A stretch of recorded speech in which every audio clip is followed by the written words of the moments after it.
So, have you ever waited for a bus? Anyone? Waiting for a bus.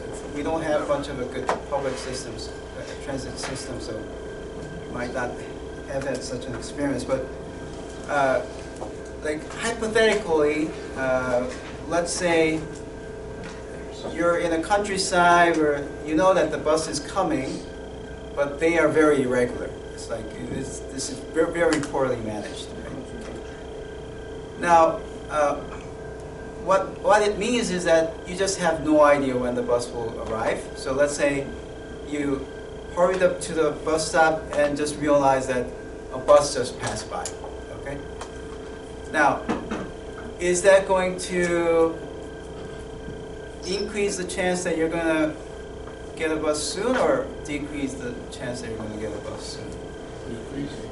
Probably decrease, right? It's probably decrease. But you can think of a very irregular case where like they could actually have like 2 buses coming in 5 minutes. So you have simply no idea. Okay.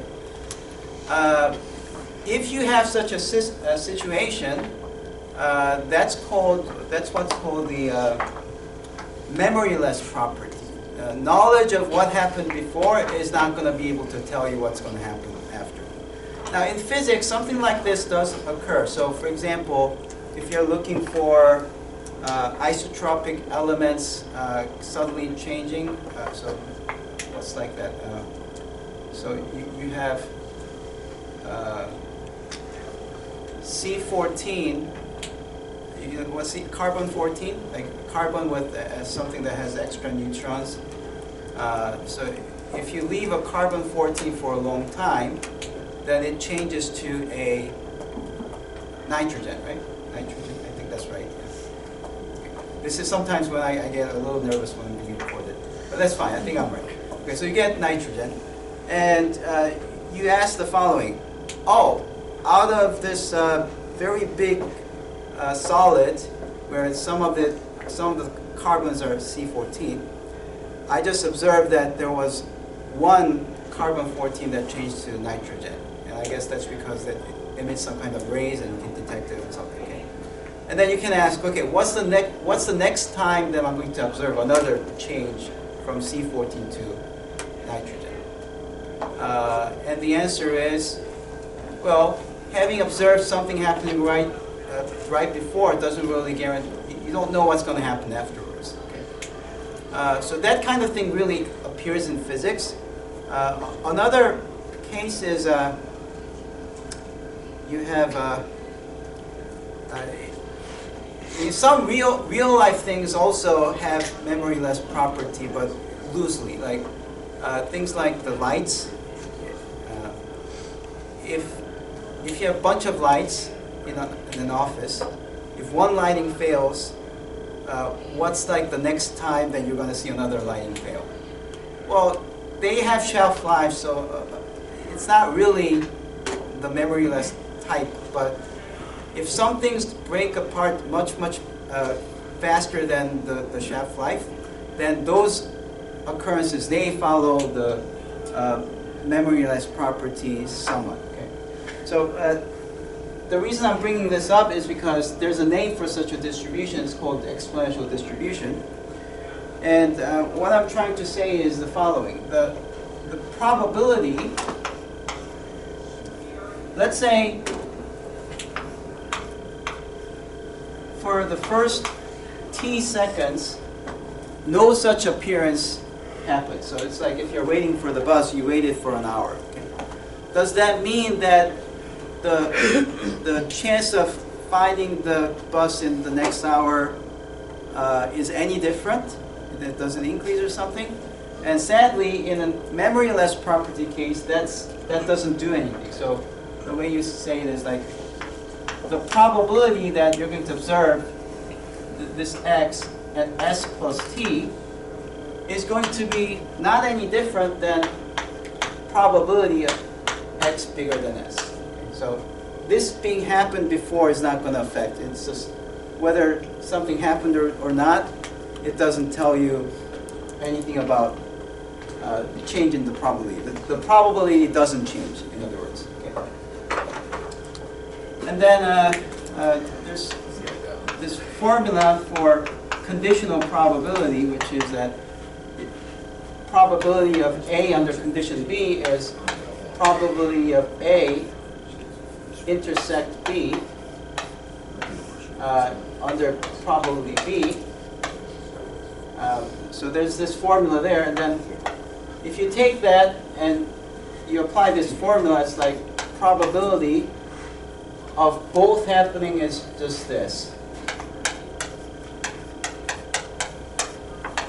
divided by probability of X. So this is the probability of an event happening S plus T hours after. This is the probability of event happening T hours or after. And what I'm trying to say is that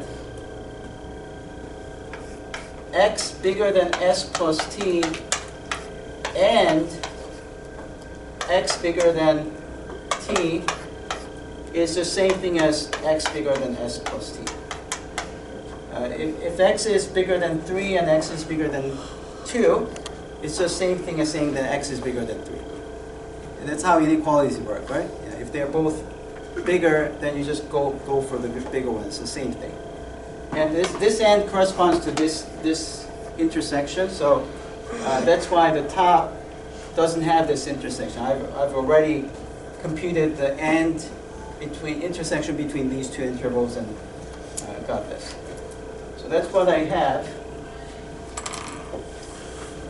And then the right side is P X bigger than S.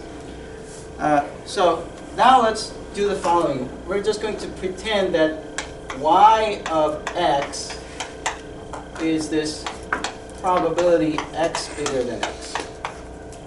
I'm doing this because all of these look pretty much the same, right? So if I use Y of X for this one, I have Y of S plus T divided by Y of T equals to Y of S.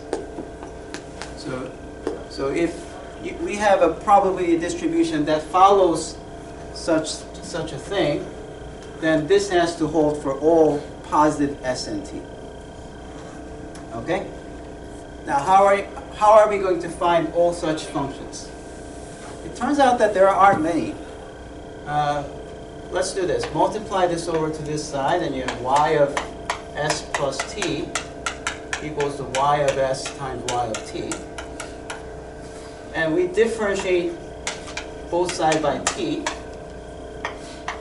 And the result is, this is chain rule, right? So we differentiate the outside, and you bring the S plus T out and differentiate. That gives you 1.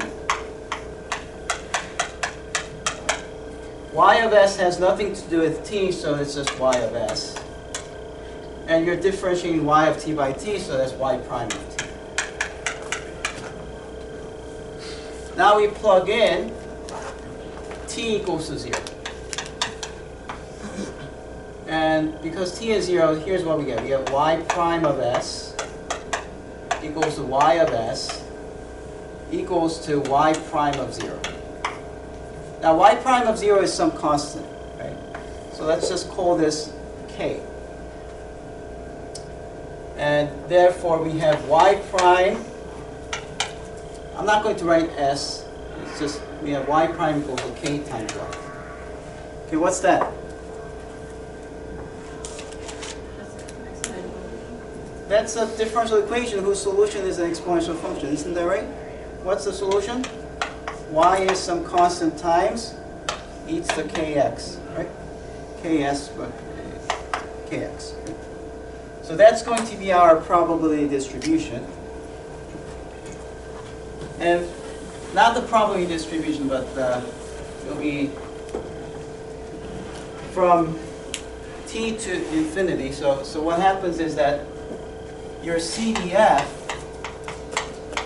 is going to be looking like 1 minus c e to the kx.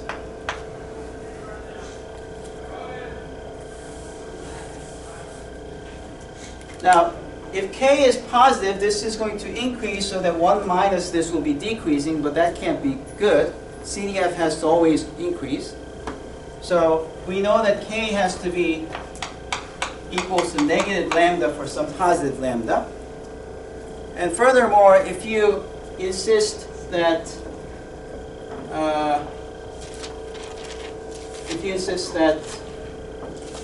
well, let's see. Oh yeah.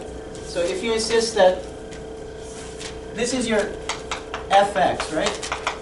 And I know that limit of x going to infinity should give you 1. That's another property of the CDF. So if you send this to infinity, oh, you just get 0 and then you get 1. That's fine. Okay. Oh, and also f of 0 should be 0. Okay, so that is it. So this CDF should have 0 and then it goes to 1. And for this to hold, you need C to be exactly 1. Or else you're not going to have this property. So that tells you that f of C has to be 1. And then how do you get f of x from this? Well, f of x is the derivative of f of x, which is 1 minus 1 eats the negative lambda x. And if you differentiate, this is a constant, so it goes away. Negative lambda comes down. You have lambda times e to the negative lambda x. So this is what's called the exponential distribution. And it has the property that it's memoryless. Okay? If something has the property that knowing what has happened so far is not going to happen to really let you know something in the future, then it means that it must be following some kind of a exponential distribution. So we're going to talk a little more about this next time.